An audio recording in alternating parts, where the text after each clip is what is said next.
Hello and welcome to TA for Traders. It's Thursday the 21st of December. Today's the last day I'm doing videos for this year, so I've got the Christmas sweater on and hopefully I'll give you some cheer as well. In this first video we're looking at the charts on the S&P-500, which on TradingView is best viewed using the code SPX500USD. What we'll see is that the trend remains your friend. It's still in that uptrend. The moving average is still giving support. The one little niggle is that there's been a non-confirmation on the RSI, but we had some of those back in October too, and there was no pullback at all. So let's just keep with the S&P whilst we remain in this trend. Let's look at those charts.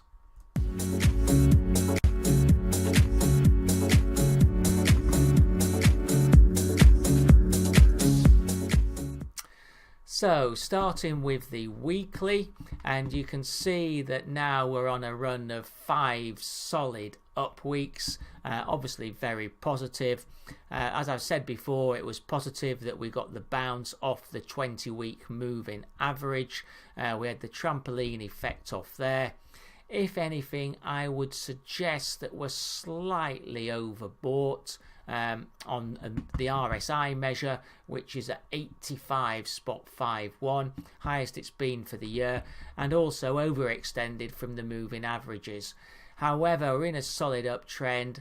Consolidation sideways would be no trouble for this market to cope with at all. And the MACD at the bottom confirming that solid uptrend. Looking at the daily picture, yes, this week we've had a couple of down days. Looks like we're going back up today. Again, very positive that back in November we had the bounce from the 20-day moving average. That will remain supportive and is the second support that I'll show you on the support resistance, presently at 2649.73.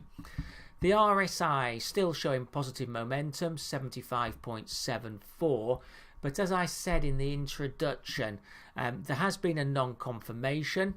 The high that we had on Monday on the index wasn't a high on the RSI, so we're getting a slight shallow downtrend being created on the RSI, so we do need to keep an eye on that. If that falls below 60, I'd say it would become a concern, but you can see we remain well in the uptrend. Really, it would take a fall to between the 20 and 50-day moving averages for that uptrend to be at risk at all.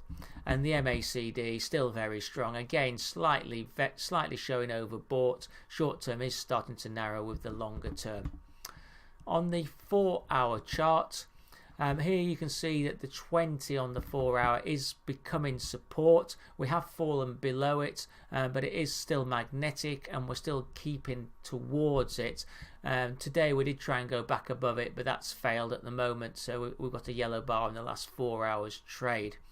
Again, you can see the solid uptrend. We're at the middle of that trend at the moment.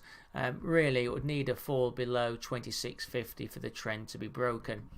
Here, the RSI again had a non-confirmation and has now come back further, 55.77. So be aware of that. A fall below 50 as we move towards the 50 average would be a concern. Likewise, it's a slight concern that the short and long term MACD are both moving downwards. Okay, looking at support and resistance levels, we've got the first resistance, that's the high 20th December 2693, then from the day before at 95.6, with supports coming in at the 50 from the 4-hour 74.52, and then as I mentioned before on the 20-day at 49.72. So that's been TA for Traders, having a look at the S&P once more. The key takeaways from the video: TRYF, The trend remains your friend. Stay with it. Slight non-confirmations on the RSI. Again, keep your eye on that. The moving averages are supportive and the index does have good upside momentum. So in conclusion, stay long until that trend breaks. Thanks for watching the video. Thanks for watching the videos through the year. If you're new to TA for Traders and you're attracted by my Christmas sweater, well, do subscribe. I don't usually wear this get-up, but I do come out with regular videos, maybe 2-3 times a week, on not just covering indices, cover commodities, FX markets, and single stocks in the UK and the US. If you're not a subscriber, as I was saying, do subscribe. You then get email updates when I come out with more videos. Great. Please remember, these videos are for information only and are for educational purposes, and they are not an investment recommendation.